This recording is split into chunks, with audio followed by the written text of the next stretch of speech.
Welcome everybody. Thank you so much for being here. Today, we are very fortunate to have with us Ashique KhudaBukhsh. Ashique is currently a project scientist at the Language Technologies Institute at Carnegie Mellon University, where he is mentored by Professor Tom Mitchell. Prior to this role, Ashique was a postdoc who was mentored by Professor Amy Carbonell at CMU.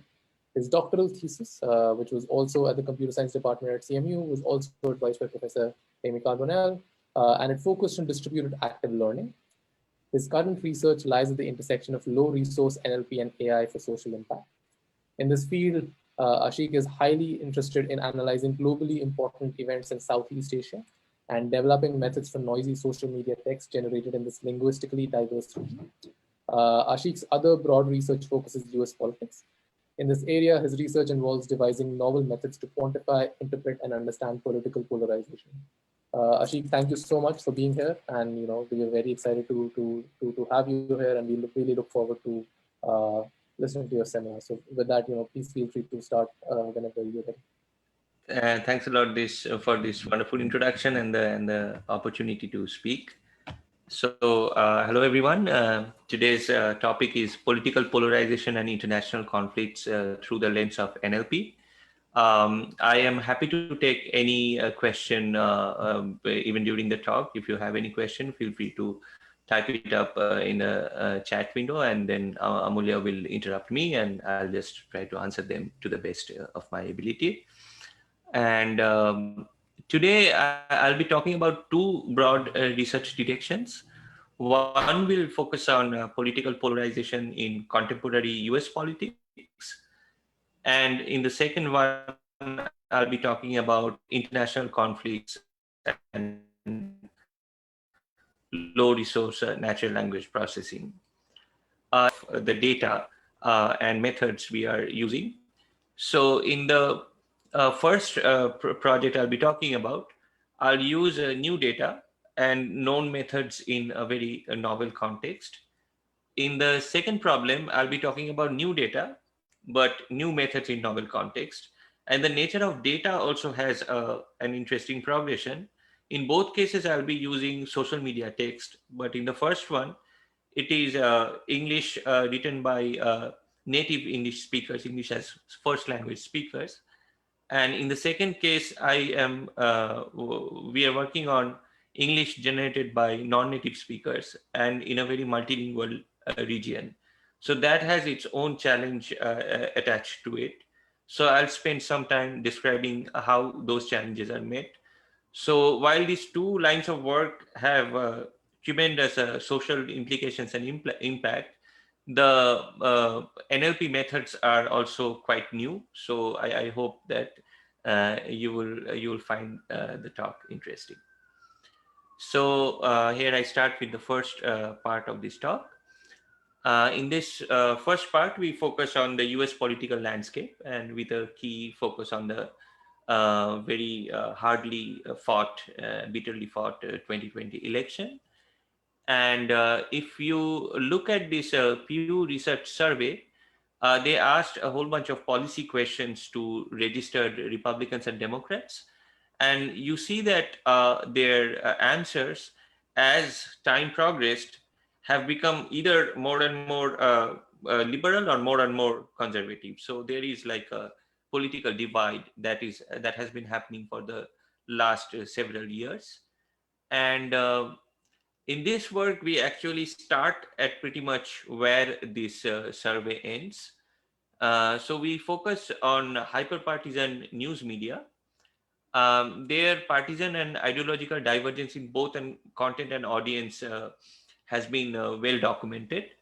We focus on four major US news networks: Fox News, CNN, MSNBC, and One American News. And instead of looking at these cable news networks as cable news networks, we looked at their YouTube presence. Over the last several years, they have amassed a large number of subscribers. So as you can see, among the big three, CNN is leading the pack. And we include One American News in our analysis because the former US president tweeted about this network a lot. So in some way this network had a lot of presidential endorsements. So these are the 4 news networks we considered, and this is the information flow that we are interested in. So here is everything that is going on in the universe. A subset of it consists of the events interesting to the United States, and then different subsets with quite a bit of overlap is covered by these individual news networks, and then the coverage reach the audience, and again the audience have a lot of overlap, but they are not identical subset that consume these different news networks, and then they talk about these news videos. So this actually gives rise to a very novel and rich data set that is a text response to news events. And we gathered more than 85 million comments posted on more than 200K news videos from these 4 news networks. And you can see that as time progressed, the average comments per video have increased, indicating that this is increasingly becoming a very important source of information to see how people react to news events. Now, we know that MSNBC news discussions and Fox News discussions would be different, but how do we know how much different they are? So this is a very open NLP challenge, that how can we quantify differences between large-scale social media discussion data sets discussing a wide range of topics. I mean, if you think about the last 5-6 years, so many new events and different events happened. So how do we quantify differences between these large-scale discussion data sets? That's the main research question that we want to answer.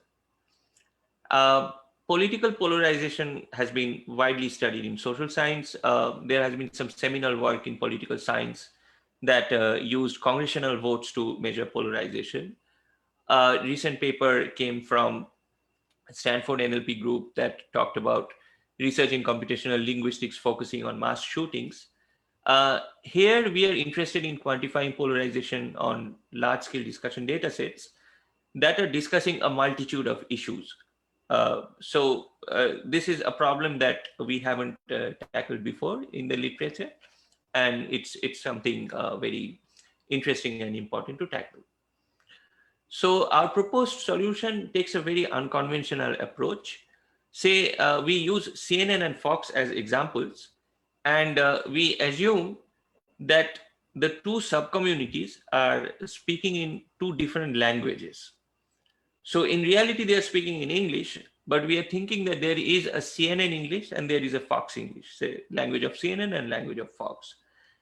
And we try to translate each word belonging to language of CNN into language of Fox.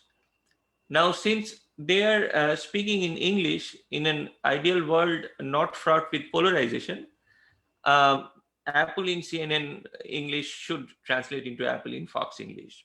Tree in CNN English should translate into tree in Fox in English. Here, we are more interested in focusing on word pairs that do not translate into themselves. And we call these word pairs as misaligned pairs. And when misaligned pairs occur, they often signal some kind of political or ideological disagreement. If we take this table, the left side of the table is comments from CNN, and the right side are comments from Fox. So we see that they're using Republicans and Democrats almost in mirroring contexts. So Republicans are the greatest threat to America, Democrats are the greatest threat to America. Republicans are traitors, Democrats are traitors. I'll never vote Republican again, I'll never vote Democrat again. So no wonder why, if we use machine translation and try to translate language of CNN into language of Fox, Democrats will translate into Republicans and Republicans will translate into Democrats, indicating political and ideological disagreement. So a little bit of background on word embeddings. Word embeddings are a continuous representation of words in high dimensional space. And the intuition is words that appear in similar contexts are typically placed close to each other. And skipgram embeddings predicts an input words context, which means that if two words have very similar embedding, that implies that they are used in very similar context. So in that sense, Republican in Fox dataset and Democrat in CNN dataset will have very similar embedding because they are used in very similar context. So this alignment-based machine translation works in this way. You have word embeddings of two monolingual corpora of two different languages, and you have a set of anchor words like a bilingual dictionary. So suppose we are trying to translate English into Spanish. We have this lexicon like hola maps to hello, pescado maps to fish, gracias maps to thanks, and so on and so forth. If you have this small set of words in your bilingual dictionary, and you have these two sets of embeddings, it's possible to learn a transformation such that if you have the vector representation of the source word, you multiply it with the transformation matrix, you will get the vector representation of the target word in the target embedding space. So a classic paper on this idea was proposed in like 2013, which if you see that this is a 2D representation of the high dimensional space, but you can see that there is a some kind of isomorphism going on here because 4, 5, 1, 3, and 2, they have nearly very similar kind of arrangement in Spanish. Similarly, horse, cow, pig, dog, and cat also have a similar kind of arrangement in Spanish. So if you learn a transformation, then you take the vector representation of 4, multiply with that, and whatever point you get in the target embedding space, that will be close to 4, the quattro. That's the idea. So formally, this means that we have two languages, L source and L target, with two vocabularies, V source and V target. And the translation scheme from language of source to language of target computes a transformation, W, that takes a source word belonging to the source vocabulary as input and outputs a single word translation such that the translated word is part of the target vocabulary, and the distance between the transformed point, that is WE source multiplied by W, is closest to the target word in the target embedding space. So, and we use cosine distance as the distance metric. Now, in our process, we try to subsample the two corpora to make the two corpora of equal size, and say we have two sets of word embeddings, Fox and CNN embeddings, and we need to find the anchor words. Now, these two communities are speaking in English.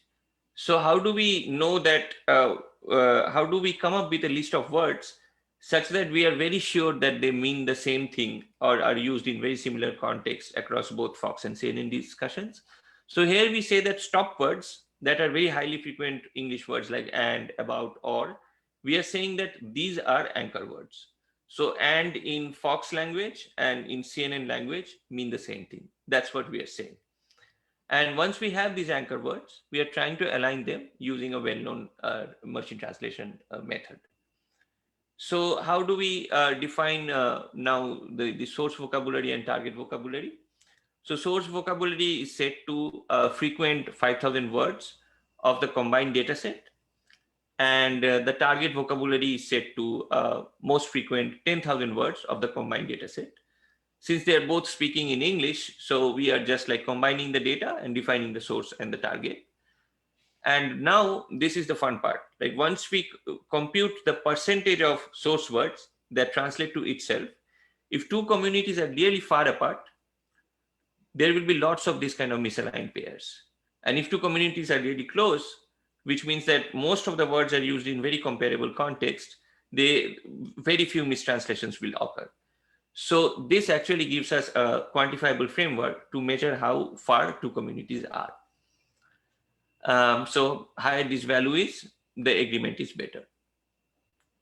Now, before we go to quantitative evaluation, we look at the qualitative side and see some of the misaligned pairs when we try to translate CNN English into Fox English. So in the political entity category, we have the usual suspect, Democrats and Republicans. Ashique, I But have a question. yeah, So these the corpora that you have, what is that specifically drawn from? Maybe you mentioned it, but I missed it. So what is the source of your data? the source of the data is comments on CNN news videos and comments on Fox News videos, YouTube comments. By regular viewers. Regular people, yeah. That's the information And flow slide that we showed, right? I mean, people are watching the news and responding to news events, and then more than 85 million comments posted on 200k plus news videos. So these are and maybe like all these are comments on news videos. maybe you'll get to this, but uh, if let's say a guy or a person who likes CNN a lot goes to Fox News as a troll and starts trolling on the comments, what I mean, is that going to be considered as CNN's language, or would that be Fox's language? so we did two sets of experiment. One, we consider whatever appears on CNN news video is CNN English, is written in CNN English, and whatever appears on Fox news videos are Fox English. We also did another analysis where we assign uh, um,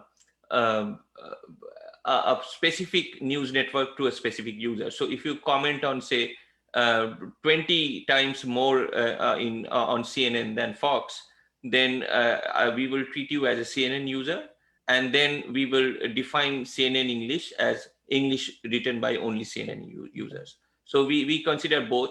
But since these are happening in a very large scale, and there are like so many, like 85 million comments posted by like millions of users, it doesn't make much of a difference. I mean, at least we didn't find anything. So coming back to this examples, does that clarify your question? Thank you. Yeah. So now coming back to the misaligned pairs from CNN to Fox, we see that the usual suspects like Democrats and Republicans are present, but among the political entities, we have a misaligned pair, Kushner and Burisma. So Kushner is the former president's son-in-law, and Burisma is the oil company that had some kind of alleged controversy with Hunter Biden, the son of current president. So we can see that there is a sense of nepotism going on in this misaligned pair. Again, if we look at the derogatory terms like Trump tards and snowflakes kind of are misaligned pairs. So Trump tards are a derogatory term people use to describe followers of the former president, and snowflakes is a derogatory term used to describe liberals. So we see that there is a mapping between that. And in ideological space, we see that liberals and conservatives map, but the most disturbing misaligned pair that we see is KKK and BLM. And when we found that white supremacist organization and Black Lives Matter, they have like some kind of misaligned pair, we were very interested in figuring out why is this happening. And we found that if we look at CNN comments, the left side are CNN comments, and the right side we have Fox comments. Indeed, KKK and BLM are used in very similar contexts. Like KKK is a hate group, BLM is a hate group. KKK terrorists, BLM terrorists. So that is the reason we are finding this misaligned pair, and our method is very powerful to uncover this kind of deeply disturbing political divide. So this is the qualitative nature of the work, but the quantitative nature, as I said already, that we can count the number of words that translate into themselves, and the larger the number, the higher the similarity between communities. So this is a pairwise distance we have computed between CNN and Fox, CNN and MSNBC, so on and so forth. If we look at the first row, we see that language of CNN is closer to language of Fox, MSNBC, which is kind of intuitive. So CNN is closer to MSNBC than Fox. Fox is closer to CNN than MSNBC. And finally, if we look at the bottom row, MSNBC is closer to CNN than Fox. So now if we put MSNBC at the left and we try to arrange the news networks, we can have a logical arrangement that MSNBC at the left, CNN somewhere in the middle, and Fox in the right. We can do the same experiment with one more news network, One America News network. And when we consider these 4 news networks and compute pairwise similarity, we can again get an arrangement like MSNBC, then CNN, then Fox, then One America News, which also aligns with how the news network moves from very left to far right. Now, this is not the only source of news we consume in modern times. We have other sources of news, and that is political comedy. So over the last few years, many political comedians regularly covered current events, and it kind of became another way to consume and also sometimes enjoy, I mean, the news items.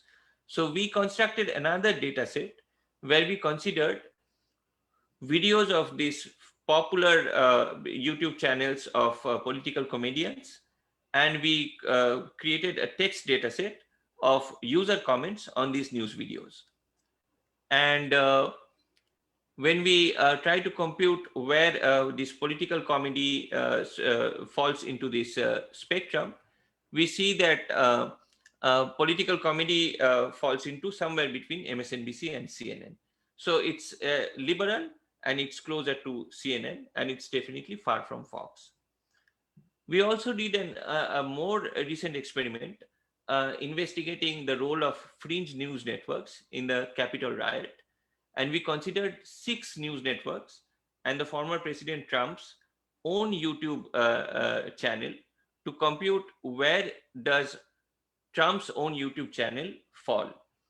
And in this 7-way comparison, we see that Trump's followers are linguistically most similar to Newsmax, then One America News, then Blaze TV, then Fox, CNN, and MSNBC. And if we refresh our memory, we will know that Newsmax and One America News were the 2 news networks which showed maximum amount of unsubstantiated claims of voter fraud and election irregularities. And we find that in this case also, Trump's followers are linguistically most similar with Newsmax and One America News. So this actually, our method can give very deep insights into comparing how one information source is close to which of the news networks, and that can reveal interesting insights from this analysis. Apart from the quantifiable framework and this ability to compute distance between large-scale text, which was a very challenging and I would say nearly unsolved problem for years, our method has a very interesting efficiency argument. We don't need to read 3 million or 4 million or 10 million comments. All that we need to know is solar in language of CNN translates to fossil in language of Fox to understand that there is a debate surrounding the energy issue. If we know that mask in language of Fox translates to muzzle in language of One America News, we immediately know that mask and muzzle appear in very comparable context across these 2 discussion data sets. And then there is a community, subcommunity that believes that wearing mask is interfering with the freedom of expression or speech of that community. So in that case, we have a very efficient way to just like surface the big differences between 2 subcommunities. And we have also tried a experiment beyond single word. Like we found that Black Lives Matter in language of CNN is closer to All Lives Matter in language of Fox than Black Lives Matter. Again, it's a deeply disturbing result, but it talks about the the different point of views in terms of racial justice different communities can have. So the big picture is different words may be used in near identical context in different communities. And such words may inform us about some of the fundamental differences between the communities. And machine translation methods can provide a powerful, interpretable, and quantifiable framework. So this was the first part of the talk, where we talked about differences and how to find out differences. Now I'll move to the second part, where the differences have a very long history of like 70 years. And the question that we are more interested in, what can be done to reduce the difference, or how can we address the situation. So we focus on an issue which Amulya also said very close to his heart, about international conflict. And we focused on a situation where there is heated online discussions between civilians of nuclear adversaries at the brink of a war. And a typical strategy to tackle online hate is you develop algorithms to detect negative content and then block negative content, block hate speech, or this kind of thing. But this is a very compelling example where it may not be alone sufficient to block negative content. In parallel, if we can surface content that is um talking about talking about peace seeking and hostility diffusing stuff, then we need to surface those kind of content. So our research question is, can artificial intelligence help in detecting peace seeking, hostility diffusing content?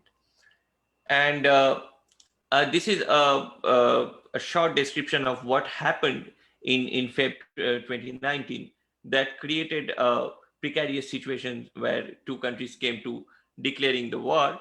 So on 14th Feb, there was a suicide bomber attack killing several soldiers in Kashmir. And soon after that, a Pakistan-based militant organization, Jaish-e-Mohammed, claimed responsibility for it. And diplomatic escalations started happening. On 26 Feb, Indian government reported that they conducted a massive airstrike in Pakistan, which killed several terrorists. And then an Indian pilot got captured by Pakistan military, and the two countries came very close to declaring a full-fledged war, up until the former Prime Minister, not former Prime Minister, I think he's still the current Prime Minister of Pakistan, Imran Khan, said that we would release Abhinandan, the captured pilot. And then the two countries, the tension between the two countries subsided for a while. But there is a very long history of acrimonious past between India and Pakistan, and Kashmir is a disputed region since the inception of the two countries. There have been 4 full-blown wars and several skirmishes, and both countries are nuclear powers. A recent study reported that if there is a full-blown war between the two countries, it is possible that we can have as many as 100 million deaths. So our work is the first work which focuses on the web manifestation of this conflict. Like any conflict between any nuclear adversaries, this is the first work that focuses on this web manifestation. Now, we need some background on India and Pakistan, but at the same time, we need some background on the state of the art of NLP research on South Asian social media as well. So in Southeast Asian social media, it typically focuses on English content. And a reason because that we do not have enough resources for many languages that are highly prevalent in Southeast Asia. And as a result, a large volume of data in highly prevalent first language is often ignored. For example, there are 500 million Hindi speakers in India and Pakistan, and there is very limited linguistic resource in Hindi as compared to English. To make things more challenging, 90% of the content is written in Romanized Hindi, that is Hindi written in Roman script. 90% of the content, web content, is actually like that. And Romanized Hindi has even sparser resource. Working on English data is not easy either. We have multilingualism that makes extracting monolingual corpus a major challenge. India alone has 22 languages recognized by its constitution, and many languages and their romanized versions are not supported by commercial solutions. Then there is the second big challenge is the non-native speaker aspect. Many of the speakers speak English as their second language. So there are lots of spelling and grammar disfluencies. For example, in this sentence, God bless you is basically God bless you. And you can see that there are lots of spelling and grammar disfluencies in this example. I have two, one word and one phrase. Can anyone guess what is the first word? Bairesh. Amulya, do you have any guess? What is this word? Thing that's coming to my mind is barish, but I'm sure you won't put a Hindi word on It is like virus. virus. Oh, okay. And the second one is sanitizer. I see. So like it's a huge challenge to figure out what's being meant with these words. And then there is presence of code switching, that is people are doing seamless transition between languages, like thank you Pakistan, for humanity no war, aman shanti kaim kare, which means let peace prevail.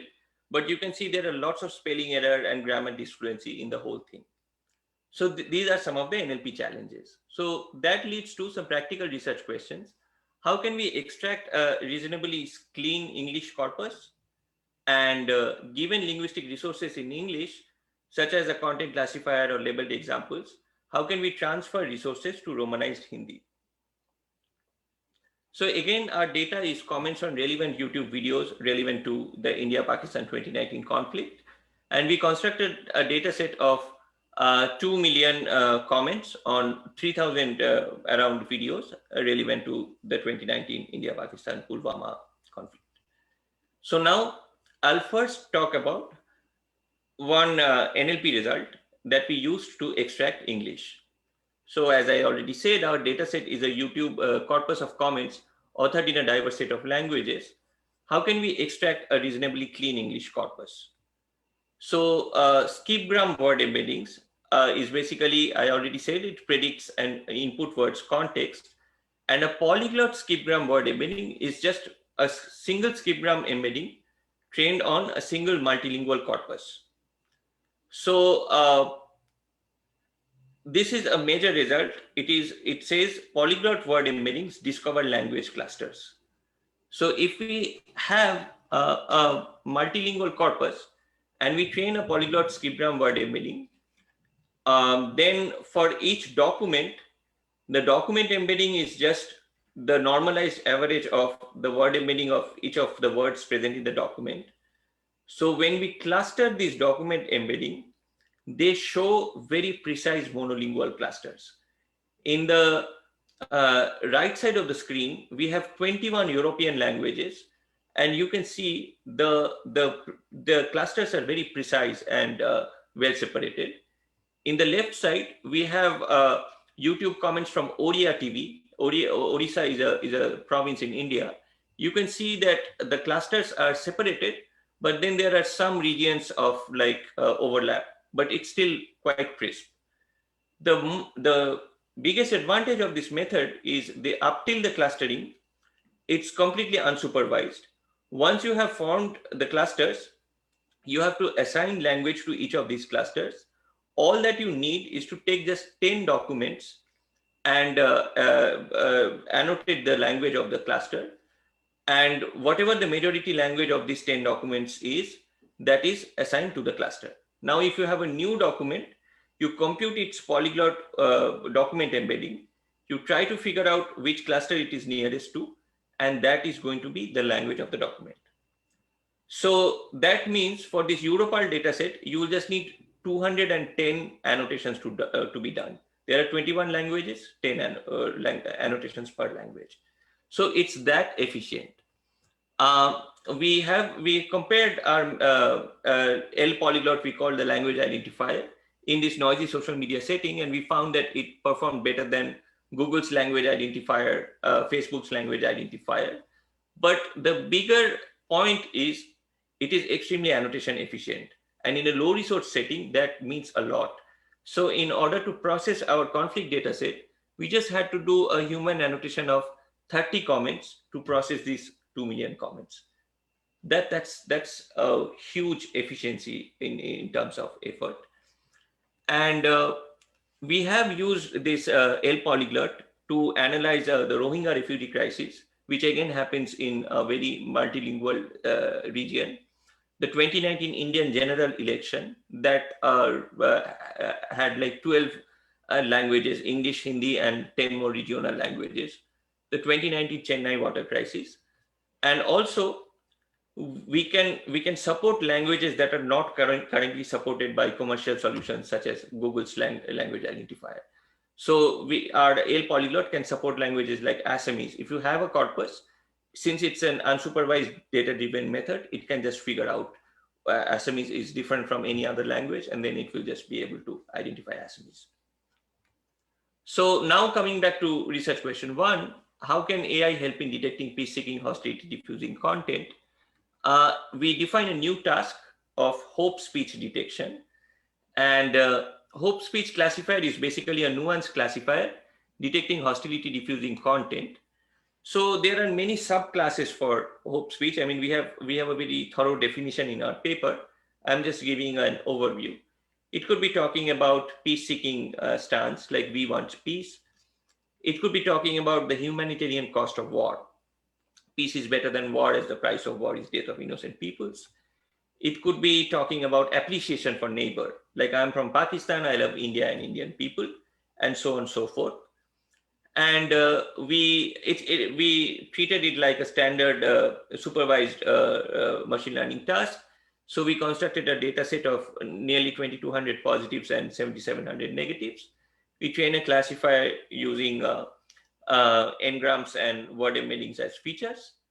And we obtained a test set performance that is quite high, of an F1 score of 78%. But we were very interested in seeing how this classifier performs in the wild, because we want this hope speech classifier to help web moderators. So we ran this classifier sampling 1,000 comments for this 28-day period of the conflict, and we get like say 28,000 comments, and we rank the comments by the predicted probability of the classifier as being hope speech. And we wanted to see how much is it able to help human moderators. So if you just randomly sample comments, we will just get 2.5% hope speech. But if we use our classifier, like whatever the classifier recommends as hope speech, after we manually examine this, we found that 84.7% of these comments are hope speech. So that means we will have substantial improvement in web moderation. And we also found that the hope speech found in the wild has a very nice diversity, because it covers all the different subclasses that we define for hope speech. I see there are some questions. Amulya, I am happy to take it. Yeah. Sure. So yeah, so Marjan is asking, are synonym words in different languages located? Are do they end up neighboring each other as well as in different language clusters? And is this likely that the clusters are influenced by the extent to which these synonym words were used? So he's saying that if the word like tu and to are like they are spelled the same. Basically, I think the question is that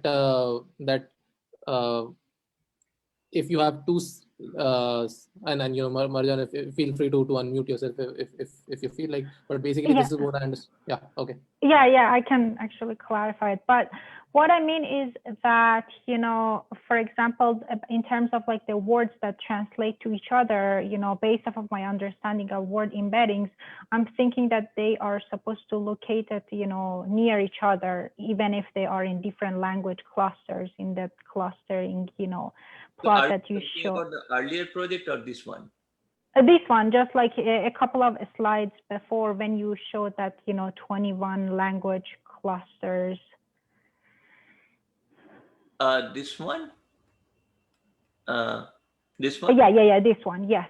And then I was curious to know, for example, I'm thinking that in case there were like lots of, similar words, synonym words, that were used in different clusters, then they would be kind of like more overlapped. Is this correct? Or they are So like we are working on the document space, right? So suppose like you have one or two words shared by multiple languages, but like the whole document will like if there is an English document and if there is a Spanish document, there could be words that are shared across in English and Spanish, but there will be many words that are unique to English and many words that are unique to Spanish.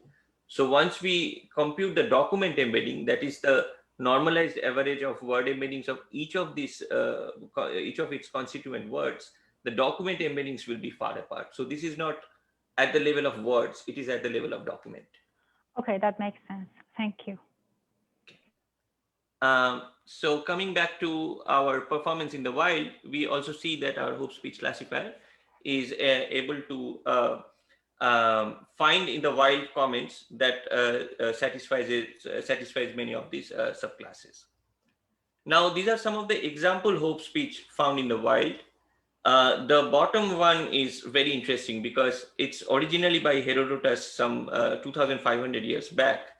And the fact that it reappears so many years later on a YouTube comment data set when two countries are almost about to wage a war tells us that as like a humankind, we haven't made much progress in understanding how to spread peace in the global political climate. This result, I feel, is one of the most important social science results that we found in this paper. We created a lexicon, a phrase lexicon of war-seeking and peace-seeking intent, and created a method to score each comment that if it is expressing a peace-seeking intent or a war-seeking intent. And then we wanted to analyze the progression of a fraction of comments that are expressing war-seeking stance and fraction of comments that are expressing peace-seeking stance. And you can see that as time progressed, initially when the terror attack happened, war-seeking comments were strongly dominating peace-seeking comments. But during the 3 days when India and Pakistan were very close to declaring the war, peace-seeking comment actually dominated war-seeking comments. So when the threats of war became imminent, the common people actually gravitated towards peace, at least in this particular context. And in terms of engagement, we also see the number of comments just like were overwhelmingly larger than any other period. So a lot of people actually took active interest in the thing and trying to say that, I mean, war is not a great idea. And it happened across both sides of the aisle. So on one side, people were praising Pakistan for releasing Abhinandan. And then Pakistan were also showing a lot of appreciation for India. So it was a very interesting finding that we found that when two countries, when the threats of war become real, then people actually try to resolve it in their own way. So this was a very interesting bilateral conversation happening on YouTube between civilians of the two countries.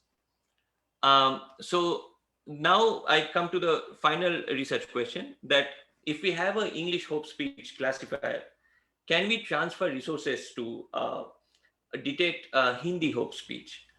And for people who don't understand Hindi, "Main aman chahta hu, khuda ke waste jang nahi" will probably make no sense. However, "I love India, I am Pakistani, peace, peace, peace" will make a lot of sense. Now, the fun part is, this is part of the same comment. It's an example of code switching, that is seamless transition of languages within the same document boundary. Code switching has been researched for the last 50 years by linguists, and it is typically looked at as an obstacle to downstream analysis. However, we find a very interesting potential in this work, in this phenomena, because a short document is likely to express a consistent sentiment. Even if I don't understand what "main aman chahta hu, khuda ke waste jang nahi" means, the fact that it is part of an English peace-seeking phrase, I can have an educated guess that maybe मैं अमन चाहता हूँ खुदा के वास्ते जंग नहीं means something peaceful. And if I have a good linguistic separator, if I can extract the Hindi out of it reliably enough, then I can just say that find me some other comments that are similar to मैं अमन चाहता हूँ खुदा के वास्ते जंग नहीं. And in that way, chances are high that I will be able to retrieve Hindi hope speech. So that's the research question, like how can we harness code switching to perform cross-lingual sampling for social good? So it will be clear with this example. So turns out that L polyglot, the language level, document level language identifier, it works very well at word level as well. So if we take this comment, I love India and Pakistani, मैं अमन चाहता हूँ खुदा के वास्ते जंग नहीं, peace, peace, peace. L polyglot identifies मैं अमन चाहता हूँ खुदा के जंग नहीं as the peace seeking component. It thinks vaste as west. So it makes one mistake, but even with this noisy extraction, when we do a nearest neighbor sampling in the document embedding space, the nearest neighbor of मैं अमन चाहता हूँ खुदा के जंग नहीं is an out and out Hindi comment, which translates to I am a Rajput. I never want fight between the two countries. We were one country before the partition, only a handful of extremists won bloodshed. So this is our way to use an English classifier to extract Hindi hope speech by leveraging this phenomena of code switching where people seamlessly switch between languages. So this is a visual representation of how we of the document embedding space. So if we see that the blue region is comments in English, the red is comment in Romanized Hindi, and the black region is code mixed region. So the magenta triangles are code mixed hope speech. So when we extract the Hindi out of the code mixed or code switched hope speech, and we do nearest neighbor sampling, we see that the extracted hope speech are all over the Hindi regions. And if we randomly sample, say, 1,000 Hindi comments, we will find 1.8% of them to be hope speech. But our sampling method achieved like 23%. So this tenfold sampling improvement is just coming for free, just using this code switching as a bridge and to find hope speech written in Hindi. So there could be also situations where we don't have content classifier. Say we want to develop a new classifier for expressing compliance to social distancing. So we don't even have an English content classifier to start with. We just have some labeled examples. Suppose a labeled example is we should maintain social distancing. How can we find something equivalent to that in Hindi? So what we can do is we can find the nearest neighbor just focusing on the English part. Like we should maintain social distancing is close to obeying social distance is important. And we ignore the Hindi part for the time being. Once we found this comment, we forget about the English part. We focus on ghar pe raho, bhai logo bahar mat jao. And we try to find a nearest neighbor to it. That gives us June bana ke bahar mat ghumo firo, which is kind of a very funny translation of we should maintain social distancing. So this is almost like a chained database query where the English part of the code switch comment is forming the English part of the key, and the Hindi part of the code switch comment is forming the Hindi part of the key. And using that, we are able to sample from a language that we don't have any resource. So that's this idea. And we, again, get a lot of sampling benefit in that. So how much time do I have, Amulya? You have about 8 minutes in total, including questions, although there have been questions. So about 5 minutes, I would say, and then we can leave 3 minutes for questions. So I think I'll skip the last part. So we also have another method where we used unsupervised word translation to improve this method. This is, again, it's not very important to get into the big picture. So we focus on amplifying the positives as opposed to blocking the hate.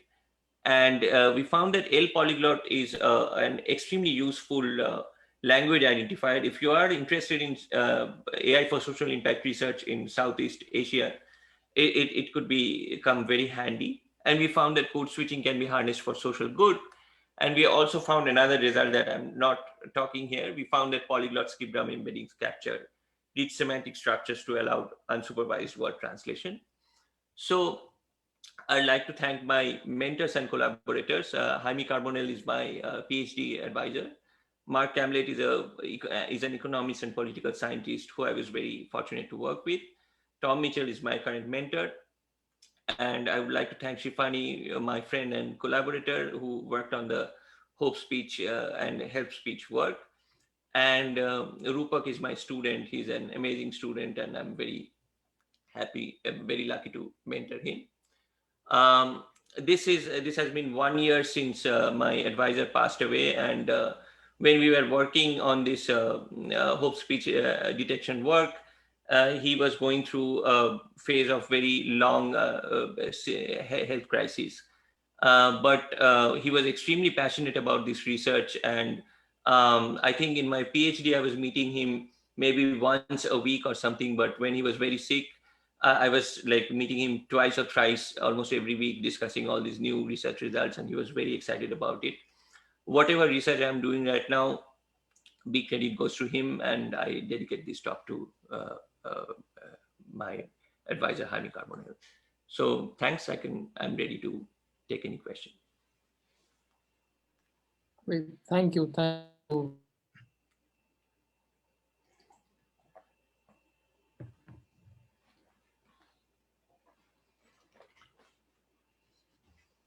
If you have any questions, you can unmute yourself and start asking questions. Am I audible? I'm audible.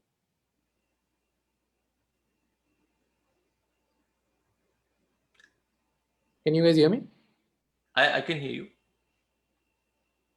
Okay. All right. So I mean, if others don't have, I certainly have a lot of questions. I guess. So let me begin. So the first part of your talk, I guess, it's certainly a very powerful tool which can be I imagine it could be used to gauge the public sentiment and how it is evolving over time. What are the how do the key issues of debate between two sub communities evolve over time, that it can be used to track that by good parties and by bad parties both, right? I guess one point that I was thinking was that since you've been the data and the corpora that you've used is comments on these News video. online news channel news videos, right? Uh, so we've heard colloquially. I don't have numbers to back this up, so maybe I'm wrong. But what we've heard is that people who supported Trump, uh, they tend to come from more rural areas, and hence they are less likely to be active on news websites and on social media, etc.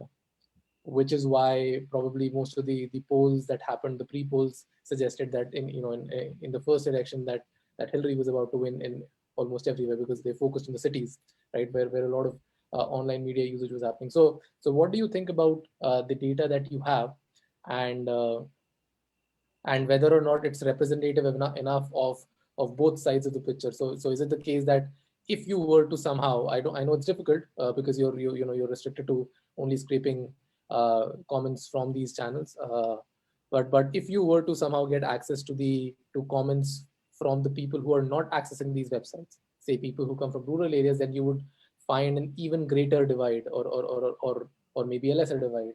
What would you say about this?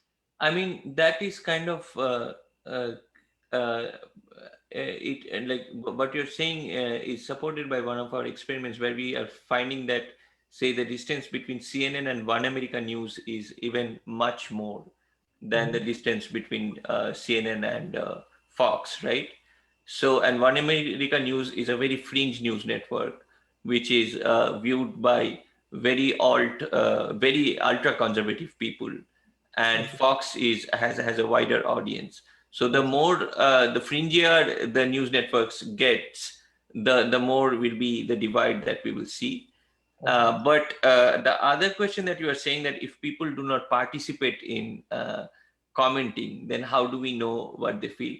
I mean, this is a typical limitation of any social media analysis, because there is always a huge silent majority.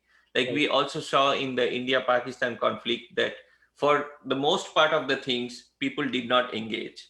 Right. When like the two countries came so close to declaring a war, then a lot of people came. And we also found that in that paper that there weren't too many people who initially said, I want war, and then later changed that I want peace. It Mhm. was just the peaceful people, they became more vocal when Right. they realize that they have to voice their concern. I So see. it's the problem of having like a lot of silent majority in internet, and I don't know what's a good idea to solve that problem. I see. But in this data set, we have like more than 7 million people who commented on this YouTube news videos, and we have 300 million people close to in the US. So it's like close to like 2% of the population, right? So I Right. would say that is statistically quite representative. The other question, thank you for that answer. The other question again, so I mean, I understand that, the numbers or the size of your data set maybe shows that, statistically speaking, this might not be a problem, but it's not, I guess, consistent with what I or my impressions. So I guess that your talk has been an exercise in changing my impressions about what I feel about what's happening in social media. I feel or I have felt thus far that there's a lot of trolling that happens, and there are these random fights that people get into. Everybody's back and forth discussions about this is correct versus this is correct. And it seems to be the case that based on what you've done in the first part of your talk, what you presented in the first part of your talk, that it would seem to be the case that while trolling may still be a significant problem, it pales in comparison to the correct or rather the to non-trolling behavior that happens on these websites. Because Yeah, so we manually actually read many comments, and we found that like a lot of people got into CS policy discussions. A lot of people got into it's just not always trolling. I mean, people try to engage into some serious debates, but right. as we find newer methods to clean up this data better, Mhm. the cleaner the data will be, the better or more insightful will be the this kind of analysis of the divide. Right. So I think what you're saying, like the better, suppose there are bots that are Mhm. just like commenting the same thing over and over again. A better bot detection algorithm will directly help our work because we will get a cleaner data, right? Right. So these are some of the challenges that you try to work on real data, you'll always uh, face these challenges. Right. Makes sense. Makes sense. Okay. I mean, are there any other questions? Anybody? Okay. I guess I'll ask one final question in the last 1 minute that I have. About the India-Pakistan work. Again, excellent work. Thank you. What could be, so I mean, I understand that the over time increase in the amount of hope speech that occurs, that's definitely one important result. But is there any way to to generate actionable, I mean, how would one, uh, if they were to, how could this be used? Are there interventions that somebody could think of based on these evolving trends that you're able to capture from these social media So, so posts? we developed a hope speech classifier that can detect peace-seeking, hostility-diffusing content, right? So assume that you are a web moderator Mhm. and of any community, and you are seeing thousands and thousands of hateful posts against each other, Mhm. and it will be impossible for anyone to detect. So if you just randomly sample, you get like 2.5% hope speech, right? So for Right. that moderator to surface or make any hope speech prominent, like you can pin a comment or you can do something, that will be an enormous task. But using our classifier, she will have the option that she will have like, these are some 20 hope speech examples that appeared in the last 1 million comments. She has the ability now to decide if she wants to make these comments prominent or not. So the actionable item has to come from the moderator. We are equipping her with this tool to detect hope speech. So we are not suggesting like how to like thinking about like what kind of actionable things you can do. That's a different line of research. But the Okay. first step is to detect peaceful content, which is what we are trying to do. And would these results be biased by the kinds of YouTube channels or the YouTube videos that you selected? Because I would imagine that YouTube's newsfeed algorithm, which recommends different pages to different people, would also play a role into determining that maybe some page has way more disproportionately more peaceful comments because it was because I by nature watch lots of peaceful videos, so YouTube shows me more videos that are supporting a pro peace argument, and I go there and I post lots of peaceful posts. So I would Yeah, it's a imagine very that good the kind question. of, We try to make our data set as diverse as possible. So we considered, first we went to Google Trends, and we found out what are the top queries people used relevant to, say, India, Pakistan, Kashmir, and all these things during that period. And even when we had, say, India Pakistan war, when we were trying to find out the related Google queries, when the location was India, we said India Pakistan war, and when the location was Pakistan, we said Pakistan India war, because there has been literature which shows that whichever is your allegiance, like if you are a Trump supporter, you will say Trump Clinton election, and right, if you are a Clinton supporter, you will say Clinton Trump election. So we also wanted to care about those kind of subtleties, and then we found a range of Google search queries. Once we found that, for each search query, we created a search query plus a news network kind of thing, like say India Pakistan war, NDTV, India Pakistan war, BBC. And okay, in all these kind of things, we considered 10 global news networks, 10 news networks from Pakistan, and 10 news networks from India. And okay, then we created a whole bunch of such queries, and then we searched YouTube. So we tried to be as balanced as possible, thinking about all the potential biases. But then how YouTube gives you the videos, because like it depends, there are more people in India than Pakistan, right? right, So people who would be watching the coverage, there will be some kind of biases introduced by the population mismatch between India and right, Pakistan. right, right.